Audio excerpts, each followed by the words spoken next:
Greek भाषा का 4741वां शब्द हम पढ़ेंगे।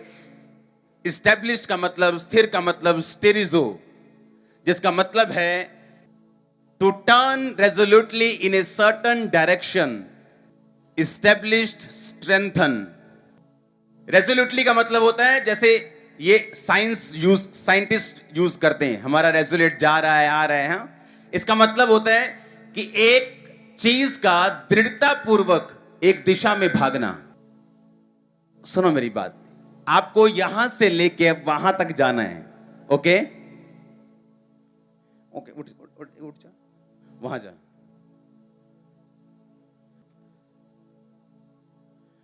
आजा। ओके, आराम से आना।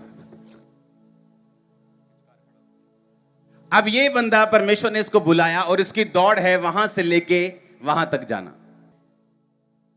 इसकी दौड़ के बीच में, इंटरवल्स में, परमेश्वर इसको ब्लेस करेगा ताकि ये अपनी दौड़ में भाग सके। दाऊद दौड़ में भागता रहा, उसके बच्चे, उसके जो भाई थे वो पाप में गिरते रहे, लेकिन वो बाइबल कहती है कि चरवाही के टाइम पे भी परमेश्वर के साथ वफादार था, और जब भागता रहा प्रभु के साथ, सीधी लाइन में चलता रहा, तो शमूएल आया और उसको मसा कर गया। समझ आई कि नहीं? अब वो फिर भागता रहा परमेश्वर की उसी लाइन में, सीधी लाइन में भागता रहा। मुसीबतें बहुत आई, परीक्षाएं बहुत आई, मौत के थ्रेट बहुत आए, लेकिन भागता रहा, और 30 साल की उम्र में यहूदा गोत्र का राजा होने के लिए क्या हो गया? मसा किया गया। अब की फिर क्या किया?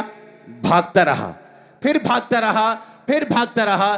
37.5 साल की उम्र में उसको इजराइल का राजा होने के लिए मसा किया। अब सुनो, ये बंदा मसीह में है और परमेश्वर ने इसको बुलाया कि यहां से लेके वो उधर तक तुम्हारी दौड़ है। आजा भी, आराम से, आराम से, आराम से। ये इसकी दौड़ है, ये चल रहा है। आजा, आजा। अब टाइम आया, रुमाल दे दो भाई। यहां तक पहुंच गया, एक गिफ्ट मिला। आजा आगे, आजा आगे, आजा आजा। आप मेरी बात समझ रहे कि नहीं? ये चलता जा रहा है सीधी लाइन में।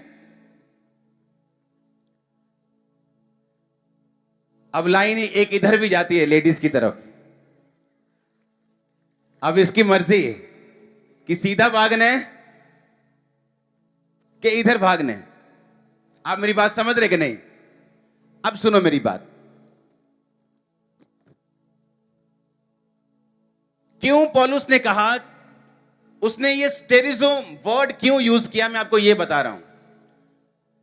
स्टेरिजो का मतलब, फिर से दिखाना उसको, to turn resolutely in a certain direction. कहता दृढ़ता पूर्वक एक दिशा में भागना।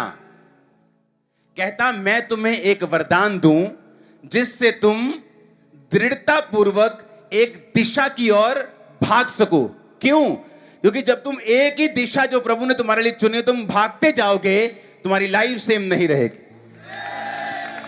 उसी दिशा में तुम्हें इज्जत मिलेगी, उसी दिशा में परिवार सेव होगा, उसी दिशा में हीलिंग है, उसी दिशा में बरकत है, उसी दिशा में फाइनेंस है, उसी दिशा में पापों से आजादी है, श्रापों से आजादी है, मुक्ति है, सब कुछ उसी दिशा में है।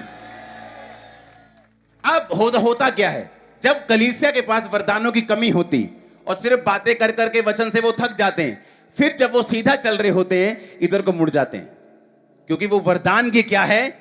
कमी है। इसलिए पौलुस ने क्या कहा? उसने ये कहा कि मैं आकर तुम्हें सिखाऊंगा। उसने कहा मैं इंपार्ट करूंगा। उसने ये नहीं कहा मैं, वो वचन की शिक्षा में सबसे अधिक था वो पौलुस के ऊपर कोई नए नियम में वचन की शिक्षा में स्ट्रांग नहीं था।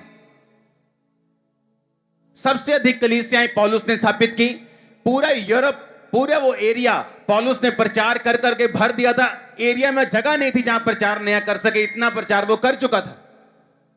वो पौलुस कह रहा है जो वचन में गहरा था, वो पौलुस कह रहा है जो कलीसियाएं स्थापित करता था।